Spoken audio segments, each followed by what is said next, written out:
Good morning, but it's not been a good morning for the Yankees. It's not been a good morning for weeks for the New York Yankees. What is up, Yankee fans? This is the Pinstripe Chronicles bringing another episode to you.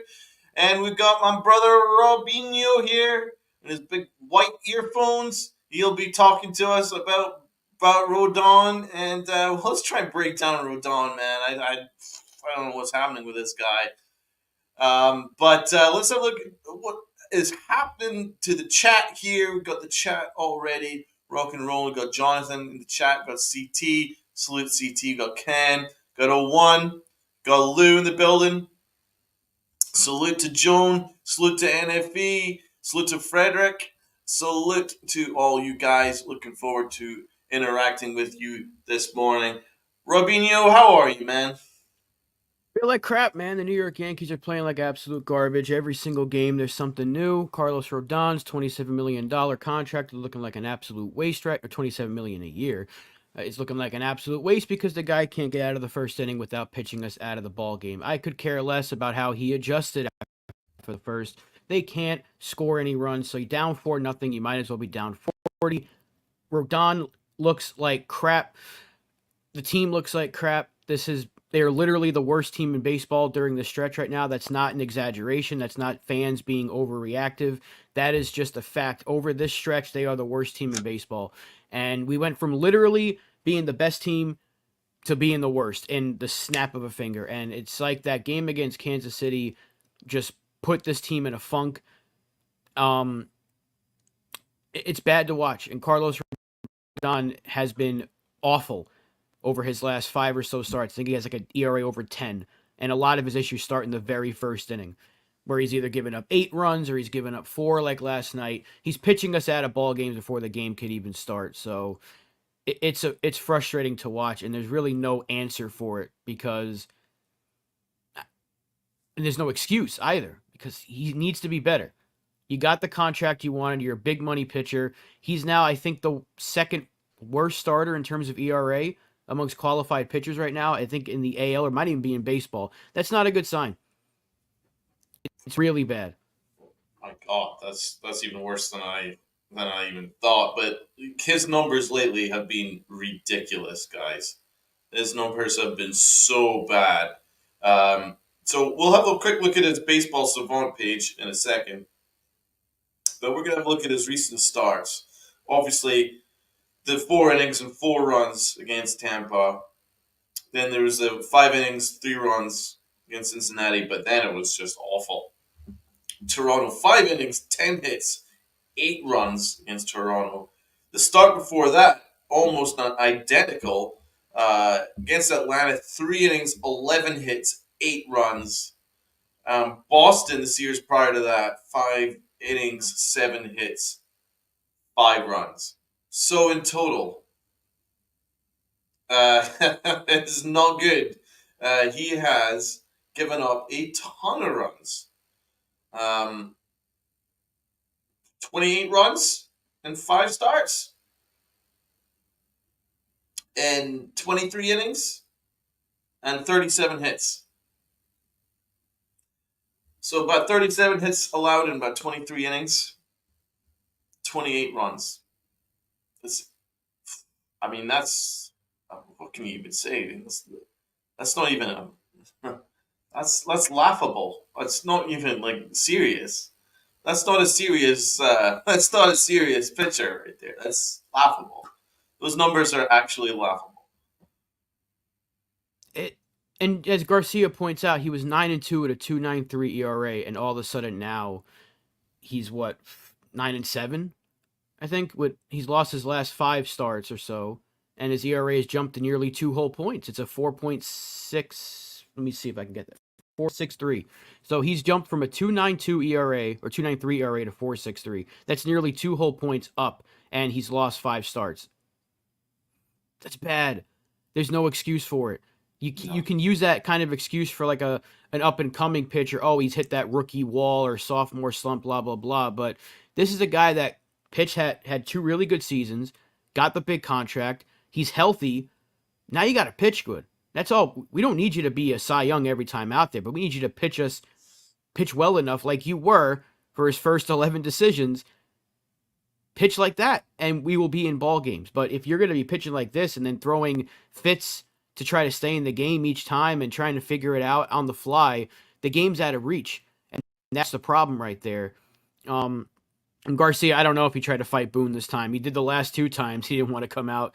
And yeah, Joney's kind of No, he did. becoming a He mental huffed and case. puffed he huffed and puffed in the dugout after 4 innings, and Boone had to kind of like kind of hold on to his chest because Rodon was like huffing and puffing and all that shit. That act is getting a little tired. I mean, it's not like you're throwing shutout ball after 5 or 6 innings and then Boone maybe wants to take you out. It's not that. It's you're getting imploded. You've given up 37 hits in like 23 innings. You have no basis to continue to complain about being taken out early. I mean, you're already putting the team in a hole. You're already done 1 inning and you put the Yankees in a 4-1 hole. I mean,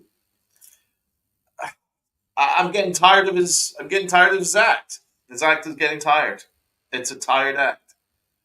It looked like, well, yeah. I mean, obviously he has no respect for Aaron Boone, right? That's quite clear because Aaron Boone was speaking to him in the dugout, and Rodon wasn't even looking at him. Again, tired act. It's a tired act. Be better, pitch better, and then cool, do what you want. But until then, you just kind of look like an asshole.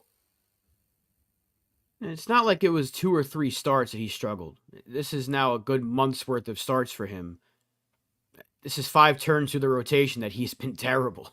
So again, I bring the contract into discussion here. Pitch like a $27 million a year pitcher.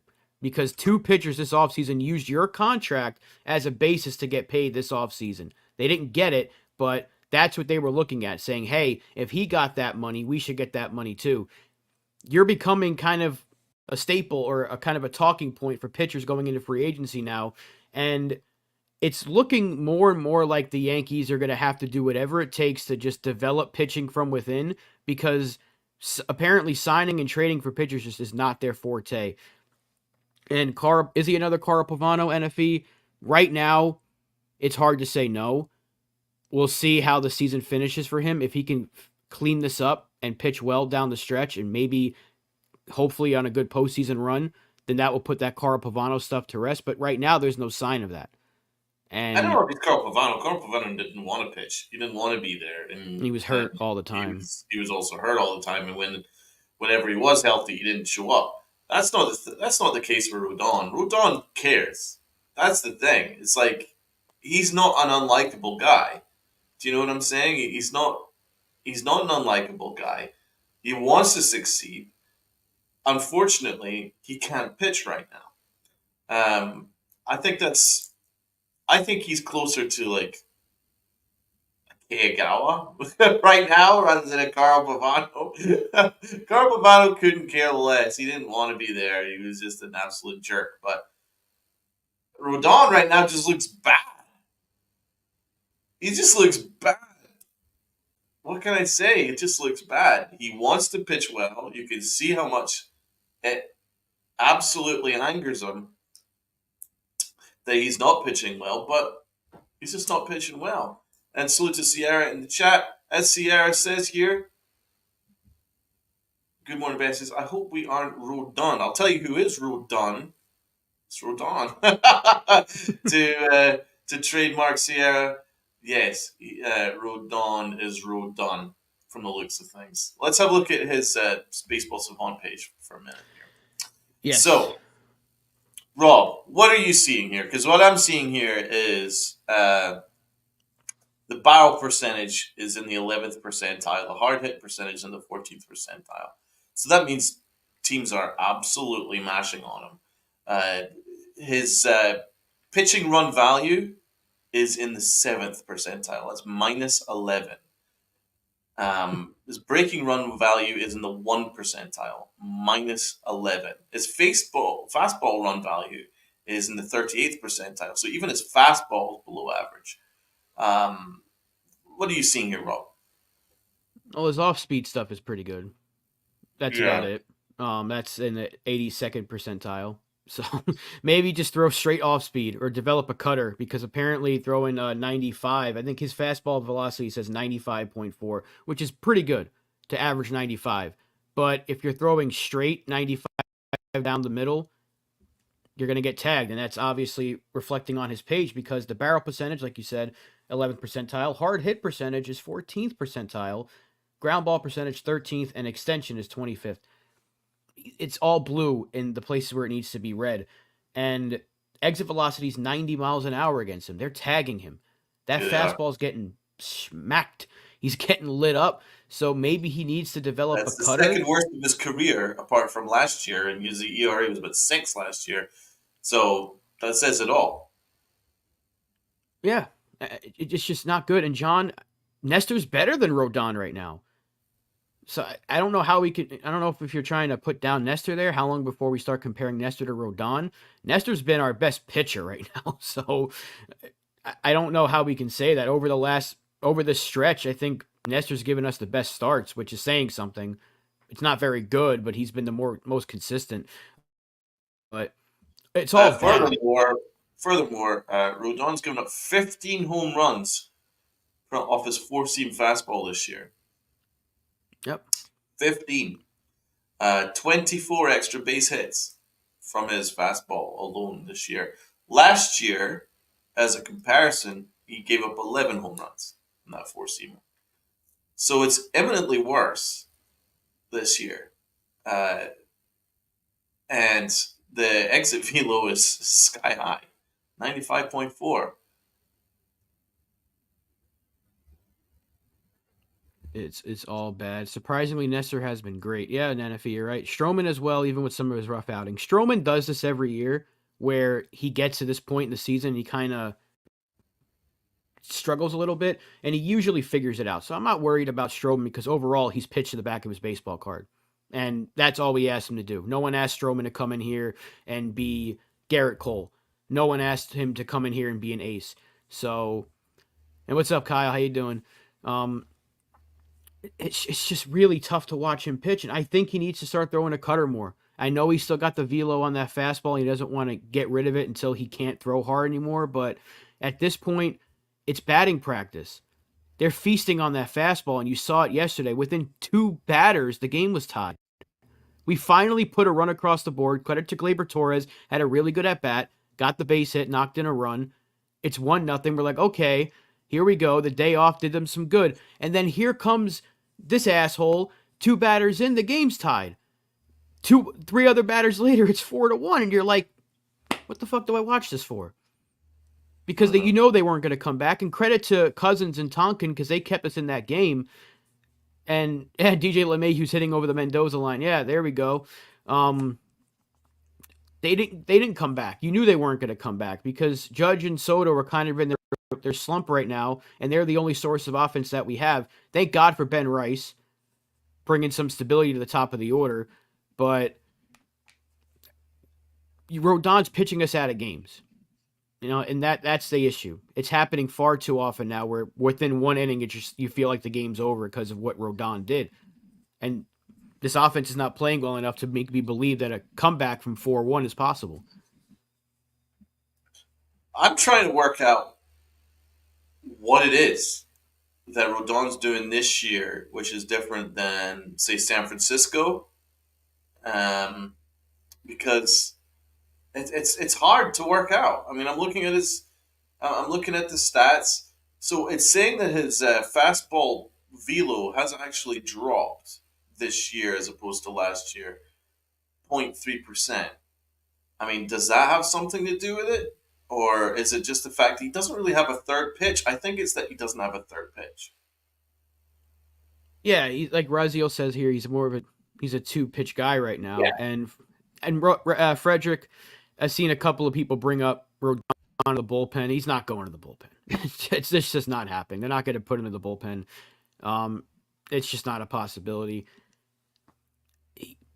I think it's not really a lack of velocity because it hasn't dropped like 3 miles an hour. It's only down like a couple of like 0.2, like you said. So it's just more the location.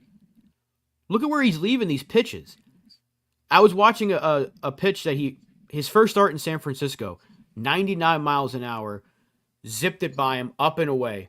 Perfect location for a fastball. Something like we saw Luis Heel do the other night. Last night, Rodon's throwing 95 right down the middle. He's getting tagged. It's location with him right now. And that's why I really think he needs to try to develop that cutter, and he's trying to do that on the fly because you're seeing that in innings 2, 3, and 4 last night. He kept them at bay. So, but this learning on the fly thing, when the game's already out of reach, it's not going to cut it.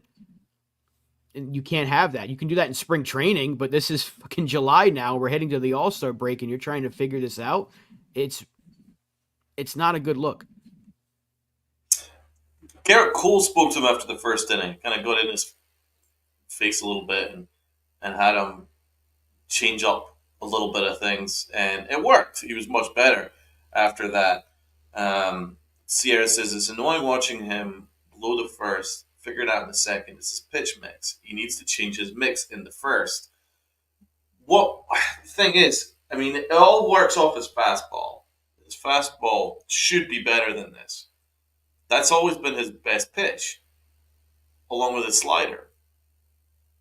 But what's happening here is I think teams are waiting to sit on his fastball because he's only got those two plus pitches. He doesn't really trust his off speed. He never really has.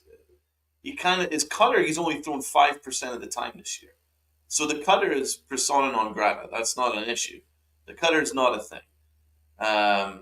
So he tries a changeup, and then his slider, fastball. Slider's not been that effective, um, and I think teams are just sitting on his fastball, and then bang,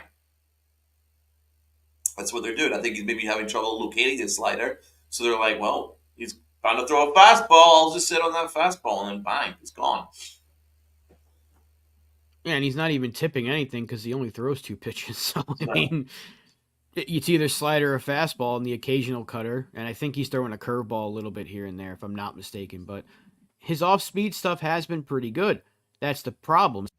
His fastball. If he can get that thing to where he's locating it better, you're going to see the results like you saw the first 11 decisions. As Garcia brought up in the chat earlier, he had a 2.93 ERA when he was 9-2. That was phenomenal. We were praising him. We're like, all right, he's past last year. He's healthy and he's proving why he got the contract. But you have a stretch like this where nothing's working and you're throwing fits in the dugout every start, and you have to have Boone calming you down and Cole calming you down, and it's just like you said earlier, it's a tired act, and we're just sick of it. We just want to see you pitch better.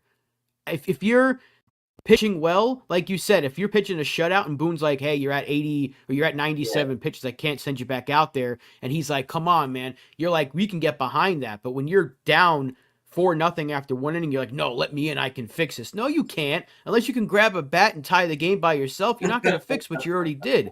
So it is a tired act. Medina, how's it going? Good to see you. So I don't know. I don't know the answer. I mean, it seems obvious, right? It's the fastball, but Well, here it why does is. he I've keep got the throwing it? percentages. 50% of every pitch he throws this year is a fastball. 26% is a slider. So that means 76% of all his pitches are one of those two pitches.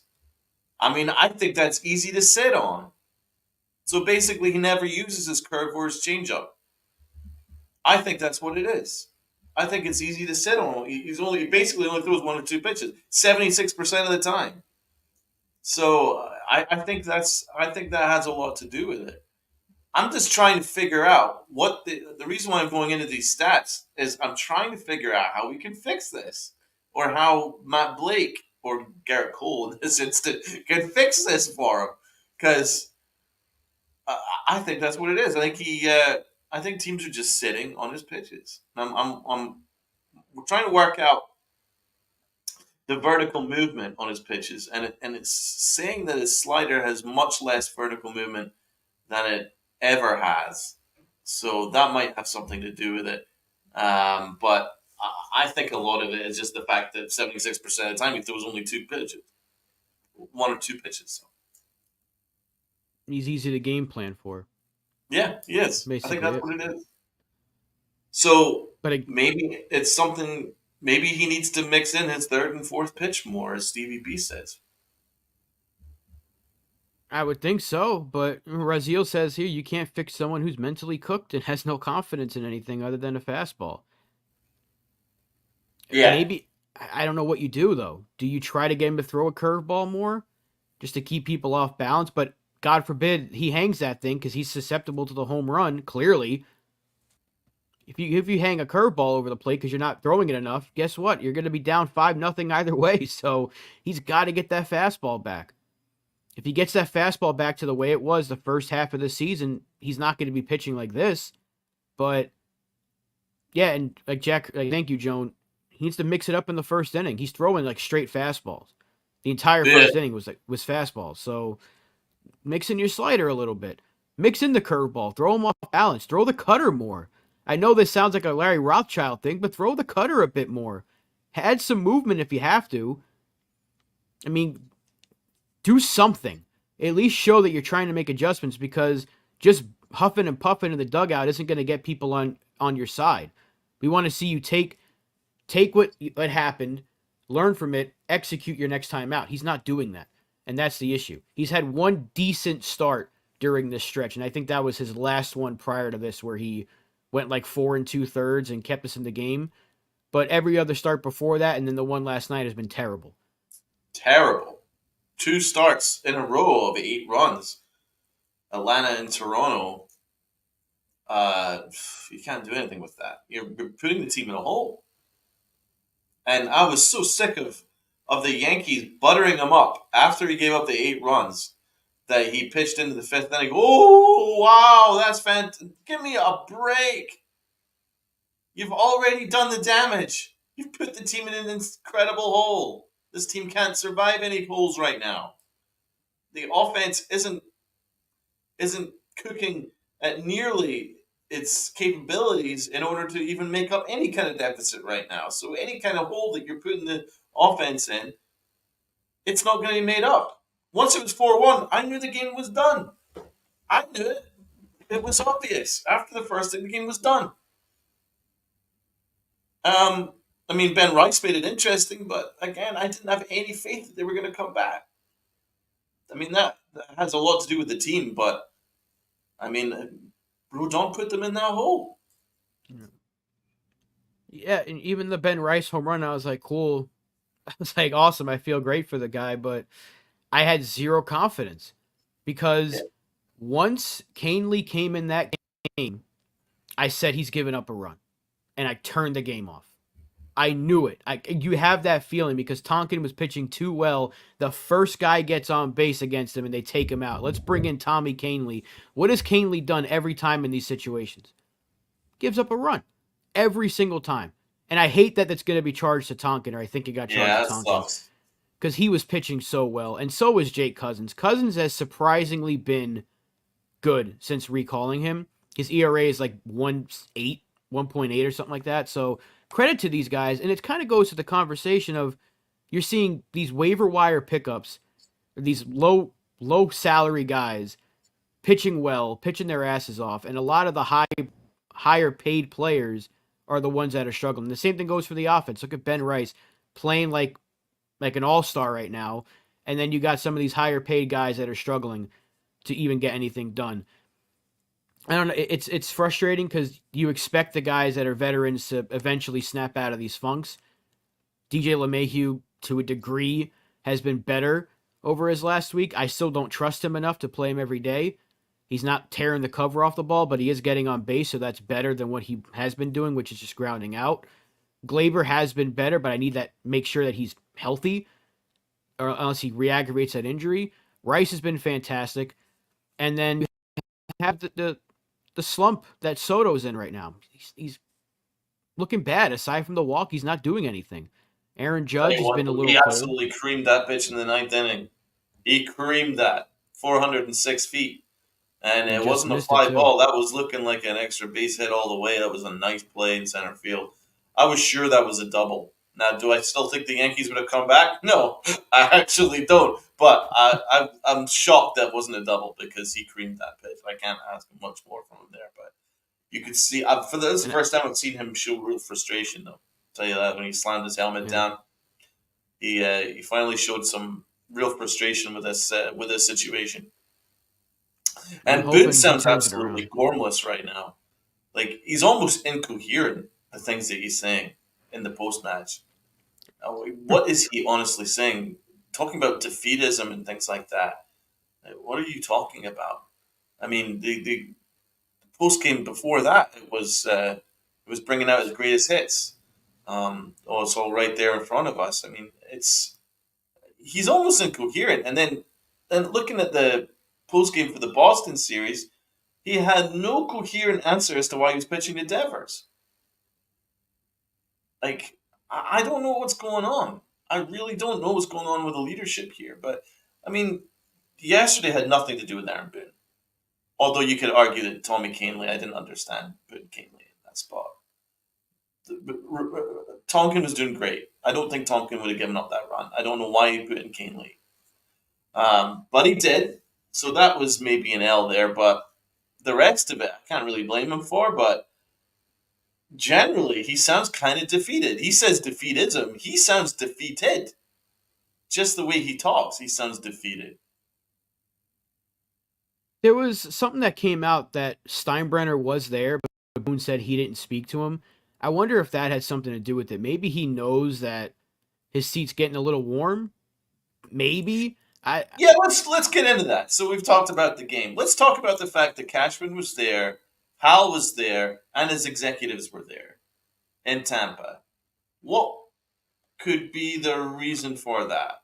I mean, I know that Hal lives in Tampa, It's the right? draft. The And then draft's there's the coming up. draft. So Yeah. you don't think it had anything to do with the way the teams perform? It could have been a little bit of both, but Cashman said that they were there for mainly like the draft stuff, so they just decided to go to the game. Um, but Cashman said they didn't speak with the team. I don't even think he spoke. I know Hal didn't speak with Boone. I don't know if Cashman did, but No, he didn't. Cashman said that that's Boone's responsibility. yeah, I mean, kind of finger pointing, you know. And again, I can't blame Brian Cashman for anything right now because I liked his offseason, so I can't be like. The only thing I can criticize Cashman for is let's give some of these youngsters a chance. It's the only thing I'm going to continue to say. I'm going to keep beating that drum until they actually do it because they did it with Ben Rice and it's worked. Do it with a couple other guys. That's all I'm asking. But he did everything I asked him to do this offseason. He got me Juan Soto. He got me Verdugo. He got me a pitcher. He added to the bullpen despite those moves not working out. He got two what should have been good arms. He did everything we asked him to do. I can't put this on Hal. I can't put this on Cashman. They're saying we gave you the team you asked for. Now it's up to you and the guys in that clubhouse to put it together. And I think Boone's starting to feel a little bit of pressure, maybe for the first time, because he does sound defeated. He really does. Like, that's a guy who looks like he's had enough and he doesn't have answers. And, man, I don't know if that's going to lead to.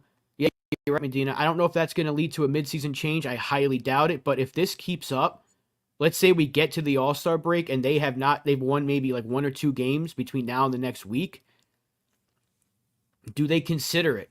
Or if we get to the deadline and this team's in third place, which is entirely possible right now, do they say enough is enough?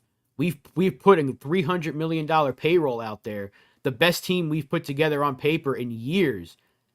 If this keeps up, do they decide to make a change? I still don't think they do, but I think they're at the very least they're a little tired of this because it's happening every year, but they're the ones that spoke so highly of Boone when they gave him that contract extension. So it's kind of like you made this bed with the guy.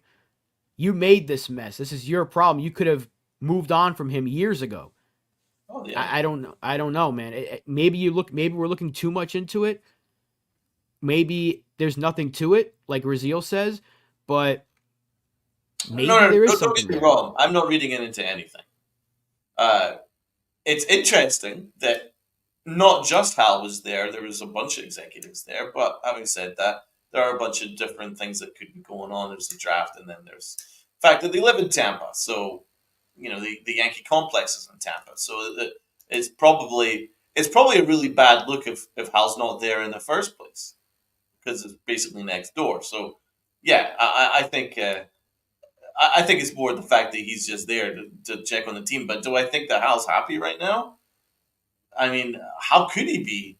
If you're the owner and then you're in Tampa and then you're seeing the Yankees lose in Tampa, do you know how much George hated losing against Tampa? He despised it. Even if it was in spring training, people would be like, their asses are on the line in spring training if they lose to Tampa. You can't lose against Tampa. So Hal's there. How does he think he feels? I don't think he shouldn't be happy with this. So I'd be very interested to see how the rest of the series pans out. I don't think I'm going to tell you guys now. I'd be shocked if the Yankees win this series, right? If they win the next two games, I'd be shocked. But I mean, I can't see them getting swept. This Tampa team's no good. They're not that good. We should be beating this team. So it'll be interesting. We've got Nestor on Thursday. He he's terrible on the road. He's really good at home, but he's terrible on the road. So that'll be interesting to see how he performs. If he doesn't perform, if they lose, if the Yankees get swept in this series, surely Powell will have some. Powell will have something to say to Cashman to for something to happen. That can't happen. I don't think the Yankees can afford to get swept here. If they lose 2 out of 3, I don't think it'll be an issue. But if they get swept, I'd be interested. Yeah, and Lou Stroman's pitching tonight. Thank you to Matt for answering that. And Medina brings up a good point. Reds are not that good, and they swept the Yankees at home. I mean, the signs are there for the inevitable Yankee decline that happens every year. The only little sliver of hope I have is that it happened earlier this year than 2 years ago, to where they can actually adjust. Because last year the spiral happened like right around the deadline, or right before, I think, the deadline. They had to make like desperation moves. Now they have some time. They have the All-Star break. They have the trade deadline that they can turn this around, and they're in a decent spot record-wise to where that's not the end of the world, but they need to act quickly. And I still don't know why they're holding on to some of these players and not calling up some of these kids.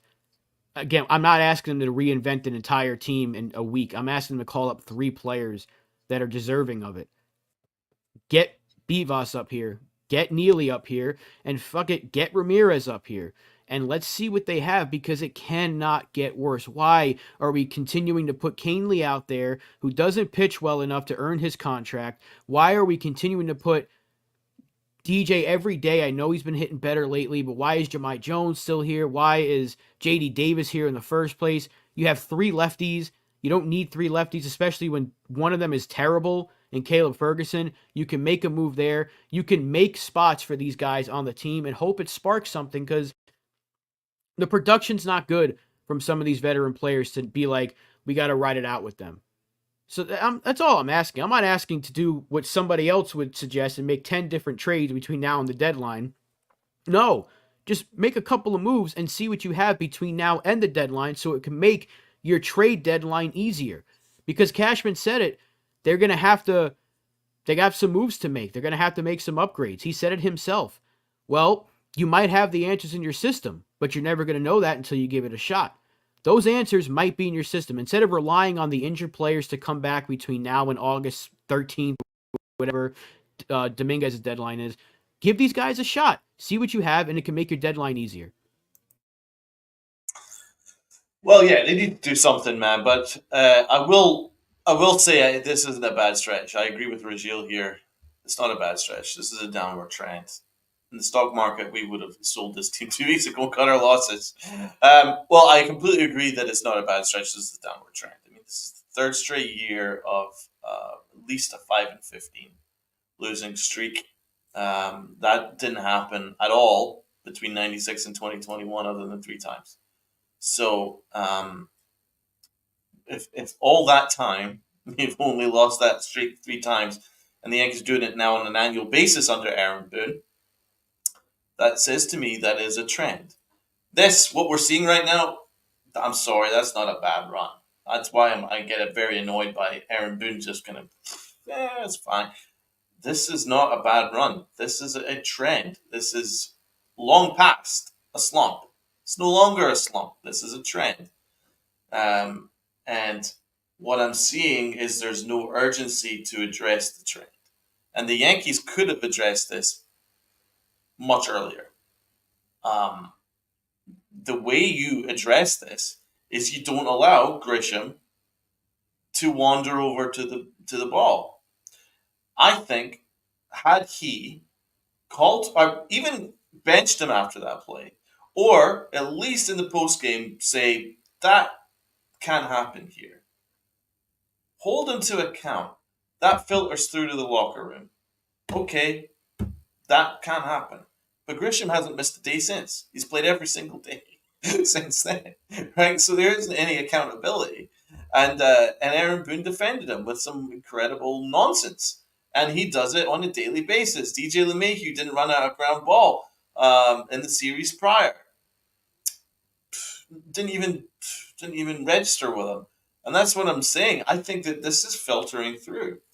So then this the whole locker room is now carrying this kind of well, we'll get him tomorrow attitude, you know? And that lack of urgency has very much been communicated. And Aaron Boone is the reason for that. And that's why it's a trend. That's why this thing isn't stopping. Because the one thing that should be guaranteed is effort. Effort is the one thing that absolutely can be guaranteed in a sport where nothing else can be guaranteed. Right? It's a sport based on failure. 70% of the time you're not gonna get a hit, right? And as good as you are, right? But still, the one thing that you can guarantee should be effort. Absolutely should be effort. Everyone should be running their asses off to first base. Should be doing everything they can to make every catch. Go all out. And then you're not going to hear anything from me because losing happens.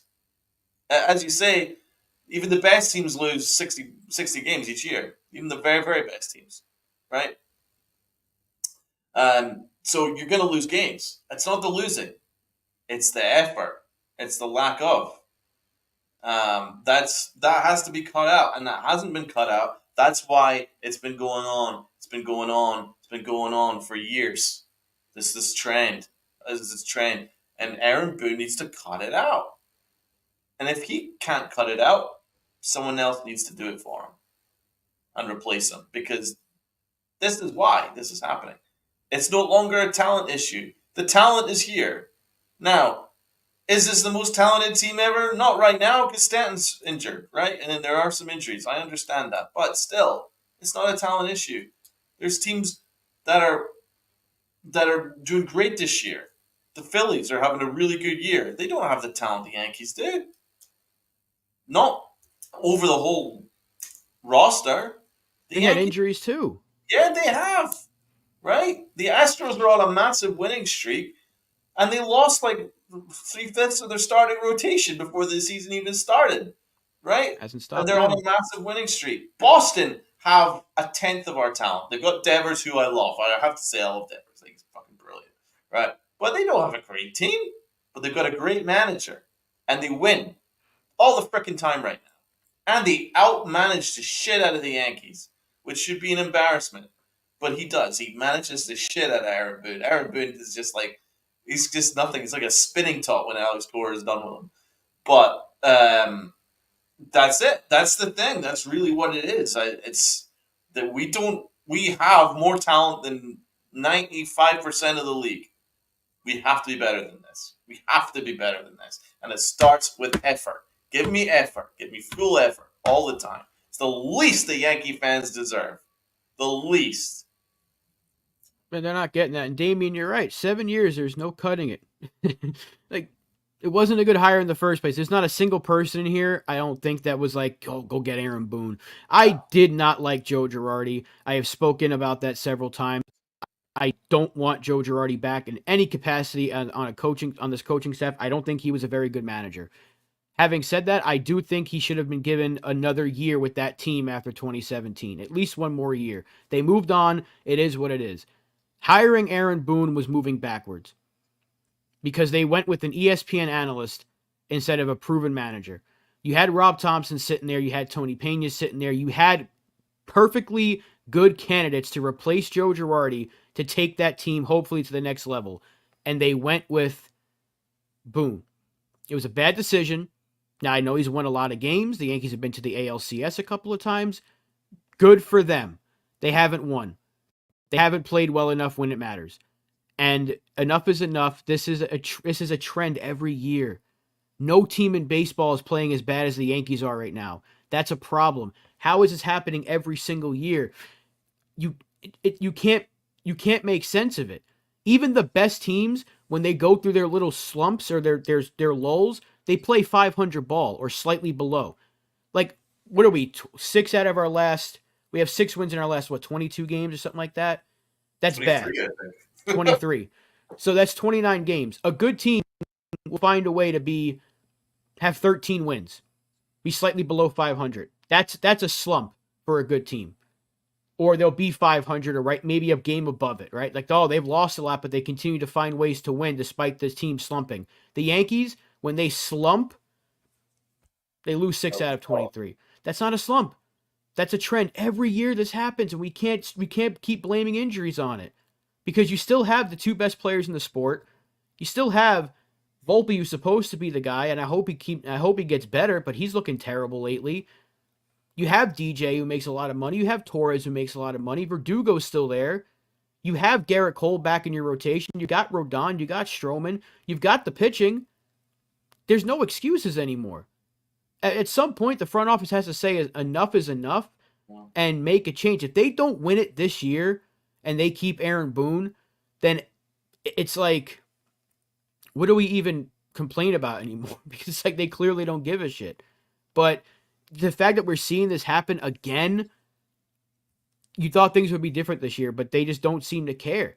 It's like, oh, we built that big lead in the first half of the season, we'll be fine. But no, we did that 2 years ago, and look what happened. We almost blew the AL East. This year, we're actually going to blow it. We had the lead for like a whole 2 months. Baltimore took it over, and now we're on the verge of losing second place. It's not bad enough we lost first place. Now we might be the second wild card team. I mean, something's got to give. We were the first team to 50 wins on June 14th. Since then, like 7 teams have reached 50 wins, and we've had 5. Like, come on. At some point, we have to look at this team and say it starts from the top. And Aaron Boone finally said it starts with me and the coaches, but it took him 7 years to say that. Fix it. That's all we're asking you to fix it. Find a way to fix it because you have the talent and you have the minor league system to do it. Fix it. Yeah, I mean, listen, I'm not asking for Aaron Boone to be anything other than himself, right? I know that he believes very much in a locker room which is united and calm and focused. That's very much his thing. But it's clearly a trend. If when the losing starts, it snowballs and snowballs and snowballs. That's a manager issue. That's very much a manager issue. Um, and it does help, even though maybe the front office doesn't agree with this, but I very much believe in this. There's nothing wrong with a few pointed things out in public, because then the players now know, right? Shit, okay, he's airing me out in public. This I can't keep fucking around here, right? They can complain all they want, but they're grown ass men, and that's the thing. It's just like I think they've forgotten that these are grown ass men. These are professionals, and that's really what it comes down to. Aaron Boone has not done a good job just holding people to account. It really, like, effort shouldn't even be in question. It's a and yeah, Aaron Boone. I mean, Aaron Boone even said in Talking Yanks, he's like, "Oh, I know how that looks, but trust me, that's not how it is in the building." That to spare me that bullshit. Spare me that bullshit because That never happened with Joe Girardi. It never happened with Joe Torre. It never happened with Buck Showalter. It never happened with any other manager prior.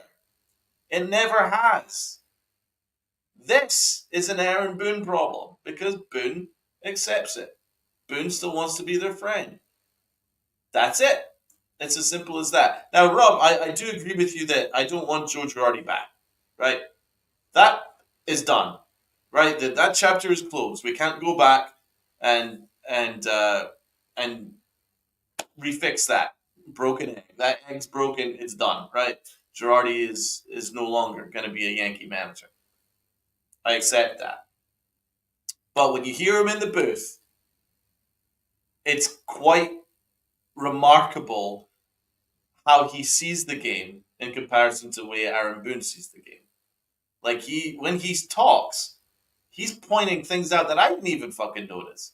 He's very much in tune with every aspect of the game. He sees the game within the game. Aaron Boone just sees the game, chooses bubbles, and then that's it. Sees the result, walks away. That's Aaron Boone. But Joe Girardi is, you can see his freaking mind working as he's watching this game because he's like, well, I'm surprised that they're not making an effort to hold that runner here or do this. Maybe send a signal from the bench just to do. Like he's always thinking about moving pieces. Like he was a very good manager. He was. He wasn't given great teams after 2009, and there was a lot of teams there where he was kind of saddled with ushering out the end of the dynasty and bringing in the new guys. And he got fired before you could really see the work that he'd put together. So I think he did a good job.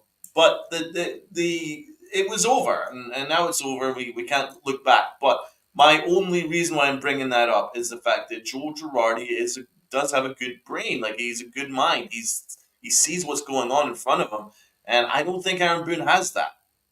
And I'm surprised with all the years that Aaron Boone has been uh, involved in the game, and he's got Brett Boone and all these guys, and I'm surprised that he doesn't have that kind of knowledge because he doesn't do anything in the dugout. I mean, is that a new thing where like managers don't send signals from the dugout anymore? He doesn't do anything like that anymore. He doesn't do. He does not. There's nothing. He just sits and chews. Like, what is it that he does? Maybe it's because I'm old school, but previous managers would have tactics, and he just doesn't have any. Yeah, the only thing he does is gets thrown out of the game. It's the only time you see Boone doing anything is when he throws his arms out. No, he's not making any in-game adjustments. He kind of just lets the analytics speak, and they clearly follow an analytical approach, and that's fine. But we've always talked about how you have to mix in a bit of the old school ways because you can't completely kill off what made the sport what it was. So that's what Rob Thompson does in Philly. That's why the Phillies got better when they moved on from Girardi. That's why you see a team like the Red Sox, who, like you said, I don't want to knock their roster, but even Devers himself was critical of the way they went about their offseason. It's like, spend some more money to build this team into a winner around me. And yet here they are, now 10 games over 500, and playing well. Judge is injured. What? Ken? What happened to Judge? I swear to God, if Judge is What are hurt, you I'm just... talking about? What are you talking about? Right, I have no I'm going access to on Twitter X. right now. Yeah, go on X and let me know because I can't get on there for some reason. But oh God, it could have some breaking news here, ladies and gentlemen. It's Are you not playing good. games with this Ken? Because I've not heard any shit about Aaron Judge. Is it maybe just an assumption because, like Jones says, is how he's DHing so much? I sure hope not, but nonetheless, there are other managers that get the best out of their team when things are going well, or things are going wrong, I should say. There's nothing about Aaron Judge. What are you Yeah, doing, Ken? That's bad. That's bad work. Ken, don't do that. Yeah, that's Come bad, man. That's bad. on. Anyway, I was gonna say look at Houston because they just took who the hell do they have as their manager now? Is it Espada? They gave the job to him after Yeah, he did. Yeah, Spada's got the yeah. job now. And that team, like you said, they could have phoned it in, been like, look, we lost all of our rotation. And several key pieces are hurt. And here they are winning. Despite that. That's a manager getting the best out of what he has. And I know Aaron Boone last year was given the shit end of the stick, but this year, that's not the case. I know Stanton's hurt, I know Rizzo's hurt, and I know Cole was out, but you still have a very good roster out there that you should be able to win games with. Scrape a couple of wins across the board. Like I said, if in these 29 games, or this last month, if they were able to have 13 wins instead of 6, we'd be playing 500 ball, but it's like, okay, they've clearly hit a little bit of a slump, but it's not killing us. If they had won another, let's just say like 4 or 5 more games, we wouldn't be that down about it. Because being what 6 and I'm terrible at math right now, 6-17, whatever that is. I don't think I'm doing the math right. Whatever it is, it's bad. If they had a few more wins under their belt and were playing closer to 500 ball over the last month, we would not be this down because you're like, okay, that's a slump, but they're fighting their way through it. Eventually they will break out. There's no sign to that. Not one sign over the last month have I said they're going to break out of this thing. Because every time they win, they crap the bed the next day. So if they win today, guess what's going to happen tomorrow? That's just how it's been. It's been really bad. They've lost 17 out of 23. Right. So That's insane. That's almost it's bad. incomprehensible. It's so bad. They're 6-17. You can't have that. You really, really can't have that. It's also kind of scary that Ben Rice is absolutely mashing since being called up. He's absolutely mashing. Go 14 RBI since being called up. And it's not generating any wins. He's go 5 home runs and 14 ribbies since being called up. And the only win that has helped was that 14-4 game. So what I'm saying is most of his stats came from that game. It's pretty scary though that it's not like everyone sucks. You know, you've still got guys that are hitting, but it doesn't mean anything. We're still losing all the time. So there's a lot to be worried about. Definitely time to be concerned. But it's not a talent issue. And when was the last time the Yankees stole a base? Is it now 21 games? They don't have, aside from Volpe, who's really a base steal. That's why I want Vivas up here. That's why I would even take Peraza. I want speed. I want some athleticism here because relying on the old, I don't care if DJ has 5 hits in his last few games. It doesn't matter if it doesn't translate to creating runs, manufacturing runs. Use athletic guys out there. Sometimes that's what you need to get you out of these out of these lulls that we're in. This is a 6-17 stretch that we're in. Bad baseball. 3 more wins and they look a lot better. 3 or 4 more wins, they look a lot better, but you don't see anything that translates to making adjustments. Like John said, you want I don't want a bunt, but that would be small ball. Play some small ball. Try it because it can't get much worse. Having Trent Grisham up there swinging for the fences ain't going to work. He's not that good of a player. DJ LeMahieu's slow. You're not going to get much out of him aside from the occasional base hit. That's about it. I mean, Gleyber Torres has been hitting better, but what has he really done in the whole grand scope of the season that makes you think he's going to be able to carry this offense? Especially when Judge and Soto aren't hitting right now. Guess what? You need to get offense from anywhere it could possibly be. Volpe's not getting on base enough for me to use his speed, or for them to use his speed. It's speed all doesn't bad. necessarily mean stolen bases. We've got it's smart base running. I mean, right, but you need speed for that. Yeah. Well, yeah, speed helps, right? but also just taking advantage of maybe a pitcher that has a very slow windup, just or maybe a hit and run, something kind of creativity. Gleyber Torres isn't fast, but he can steal a base. Um, Juan Soto stole 12 bases last year for the Padres.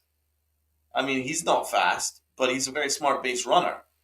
So Aaron Judge, he's the farthest thing from fast, but he's a very, very smart base runner. Um, that's what I'm saying is I would maybe just try and force the issue a little bit. Force the issue. And I don't think we're doing that. Wells is actually a very good base runner. He's actually really athletic for a catcher. Um, it's not like we're completely incapable. It's just we don't, for whatever reason. We're a station to station club, and it's not working. They So don't we do got to anything change to it try to up. fix it. Yeah, And that's but what I'm that's the saying. problem. If we've lost 17-23, and Aaron Boone is sitting there going, right, we're not going to steal any bases, we're not going to do any hit and runs, then you're basically asking your guys to have a huge inning just to score a run, right? And the the odds of that happening with this batting order is very slim because only two guys do you really trust, and then you got Rice. Rest of it is kind of up in the air. So I would try and generate some things, try and generate some runs, try and hit and run, try and steal some bases, lay down a bunt, something, move that runner in a scoring position. You can't rely on just Judge and Soto being the source of offense. It has to come from elsewhere. And right now, 6 out of the 9 players are not doing enough to generate offense. Volpe, Verdugo, Glaber, yes, Glaber, DJ, the catchers, the whoever else is out there at third or second base, you're just not getting enough, and it's bad. You can't generate runs when you have 6 guys trying to break out of a slump at the same time. Because what do we see the Yankees do whenever they're trying to break out of a slump? They're trying to hit a home run. You don't need that from Verdugo. He does not need to be a power guy. He's never been a power guy. He's about to set a career high in home runs, and he only has 10 this year. So a few more, he's going to have a career high. We don't need him to be a 20 home run guy. Gleyber Torres never needed to be a home run guy, but he can hit you 20 to 25 a year. That's fine.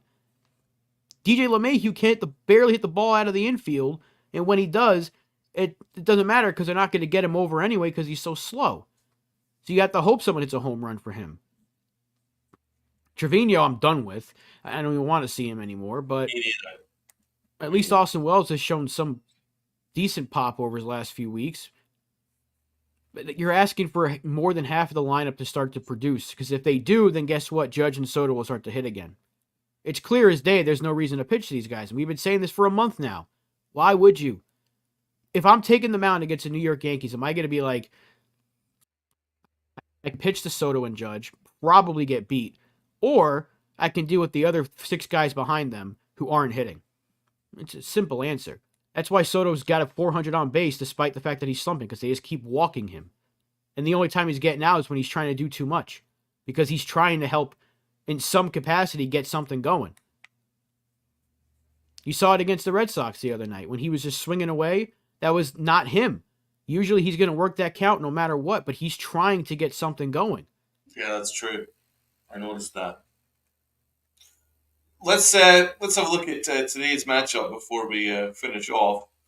Marcus Stroman is on the mound against Eflin, I believe. And it would be really good if the Yankees could stop Randy Rosarena for once, because Rosarena continues to kill the Yankees. It's really, really annoying me.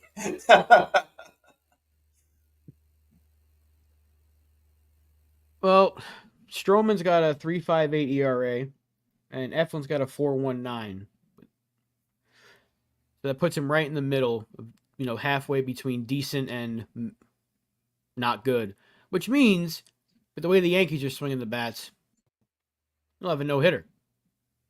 What's Eflin all about? Like, what It's is not he? really. He's got. What is he at right now? His last start he went 5, gave up 5, struck out 3, walked 1 against Kansas City.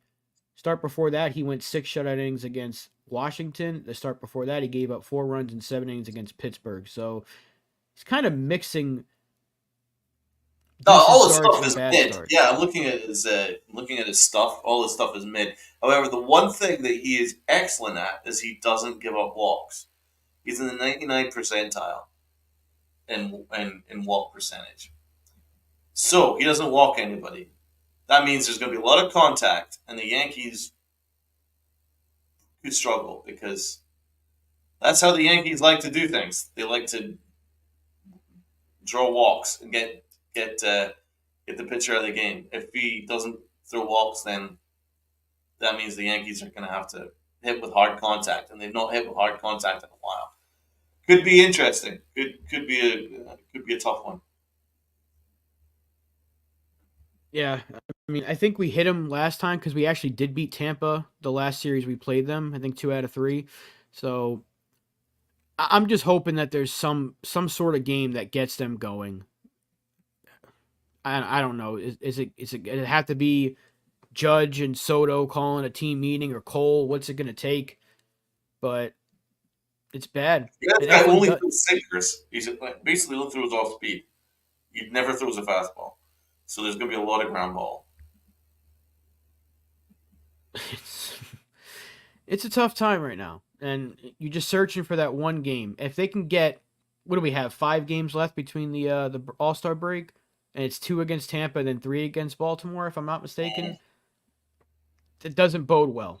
That's why I said the other day, and I said it again today. They could be potentially in third place by the time we hit the All Star break, because Boston won again last night, if I'm not mistaken. So they were right there, That's incredible. They must only be like what 3 games behind now. 3.5 now. So they have to win. They have to try to win 3 out of these next 5. Like it's almost it's like a must win now today. This series is a must win. If they lose this series and then play Baltimore playing like this, they'll get swept. They can't afford to get swept off Tampa Bay because then we got the Orioles, and the Orioles will win the series most likely. And if they win the series, then the Yankees are in huge trouble. If that happens, if we lose the series to Tampa Bay and then the Orioles, the Red Sox will either be tied or ahead. Then what? Let's see. Then surely Boone has to go. Surely. Let's see Boston's upcoming schedule. They're playing Toronto. Well, they were playing Toronto. They will be for the next few games. They got Oakland. Okay. Oh, So yeah, they play Oakland and then Kansas City before the break. And Kansas City's playing decent baseball. You know, they've been a good team this year, but they've kind of hit a bit of a slump as well after a hot start. Boston's getting them at the right time. Boston's hot. They're cooling off Kansas City. We could easily be in third place. They're 3.5 behind us right now. And our next few games are against, like I said, Tampa Bay and Baltimore. no, And this is crazy talk, Lou. no, you're not trading Juan Soto. They're not doing things like that when you're, again, I know it's been bad, but they're still 17 games up. They still own a playoff spot. They're not going to blow up this team. And we're not asking them to. We're not, again, I've never once said cut DJ. I've never said trade him. I've never said trade this guy, trade that guy. I've said just lower their playing time and call up some of these kids that are already on the 40 man. The only guy you'd have to make a spot for is Jack Neely, and that is so simple because you have at least 2 guys that are stinking up the joint in Tommy Canely and Caleb Ferguson that you can let go right now. You might actually get something for Tommy Canely. Might not be anything significant, but you can get something for him. And Jack We Neely don't could do be here. pitching. We don't beat good teams. I mean, that's not true. We don't beat good teams because of the manager, but we do have pitching. We have pitching. We got Garrett Cole. We We have got the best Luis pitching in Gil. baseball until Yeah, this we got last Luis month. Gil. We got Marcus Stroman, who's a good pitcher. I mean, I've just named three right there. And I know people don't want to hear it, but we will have guys coming back in the next Yeah. few weeks. Now we don't beat good teams because of the fucking manager, because of the fucking locker room. But come on, we only have two generational players in our lineup, and one of them Soto, and I might fuck getting rid of it. that's bad. That's really stupid. No, you build around Juan Soto and Build Aaron around Judge for that. the next 8 You don't years get rid of that that. You you build don't around get that. rid of He's him. 25 years old. Are you kidding me? You don't pitch to Soto because of the rest of the lineup. It's nothing to do with Soto. You need to build up the rest of the lineup. You got Soto and Judge. Now you need to build the rest of the lineup. And I think they found a piece in Ben Rice. We'll see. We need a longer sample size. What's up, Jared? Hopefully, within the next few months, we do get Dominguez back, and he'll be here for the future. They're not moving Spencer Jones. He figures to be part of the future of this team. So it's not like this year is going to be, because Glaber's not going to be here next year. I don't think DJ will be here next year either. So you're looking at a couple of guys that can be and will be replaced. It's not going to be like this forever. But right now, that's all we got. We have to win with what we have because they're not making a trade just yet. But I still think there is time to call up a Vivas and see if he's part of that future as well. I'm not saying call up Spencer Jones yet. I said, and as maybe next year or something like that, he will be part of the future. I didn't say now. He ain't coming up now. Trust me on that. He hasn't played well enough to justify a call up from Double A. But in the future, he will be here because they're not getting rid of him. So they're going to use him. A better manager, and this team will look so much better. I trust that. Yeah. No, it's not a rebuild year, but the Yankees have already stated that they're going to rely on what they have in the system to build the team from within.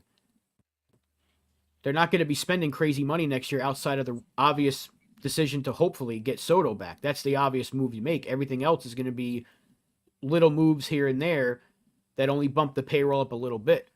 And they're going to build from the system that they have. It's a top 5 system in baseball. You use that, whether it's to make trades or it's to call these guys up. I really do believe that with a manager that's just a little bit more, tougher on these guys, you would see a much better product on the field. But that's not a talent issue. We've got talent. But you got underperforming talent, and that starts with the coaching and the management. Anthony Volpe is completely fallen off a cliff entirely. He's actually starting to look worse than he did in his rookie year. Not defensively, but offensively, absolutely. And that's a worry for me. It is bad. Hopefully on Friday we'll have more positive things to talk about. Let's just see. It's kind of a day-by-day thing with this team. If they win today, hopefully they can string together a few wins after that. That's all we have right now. I don't want to be negative all the time. I really don't, because we spent a good 3 years on this channel doing that. So I'm hoping that maybe tonight starts the turnaround before the break, and they can just go into the break hot, fix some things, and get ready to go for the second half. That's all we have right now. It's just hope. Yep. It's not a lot, but a little bit of hope that maybe they can turn this around. Facts. And on that note, I think that's going to wrap it up for us here today. We're hoping for better news on Friday, but on Friday we'll be breaking down the rest of this series and have the awards as we usually do. So a lot to look forward to on Friday. Thank you to everybody that was in the chat today, keeping up with us and just putting some good takes out there left and right. It's tough times right now, but good thing that we have a lot of good people to talk about this terrible team with. But once again, that is going to do it for us. Make sure to hit that like button, subscribe to the channel if you haven't already, so you can be part of this chat as well and get your awards in on the Friday show. And Bobby Tat should be back for Friday's show. Hopefully we will have him and we can get those awards in, and hopefully we have a Yankee series win to talk about. But that is going to wrap it up for the Pinstripe Chronicles, where fans become family. Make sure to share this out with your friends, your family, and the stranger on the corner, as Tats always says. And Ozzy also says, wear those pinstripes of pride and play hard.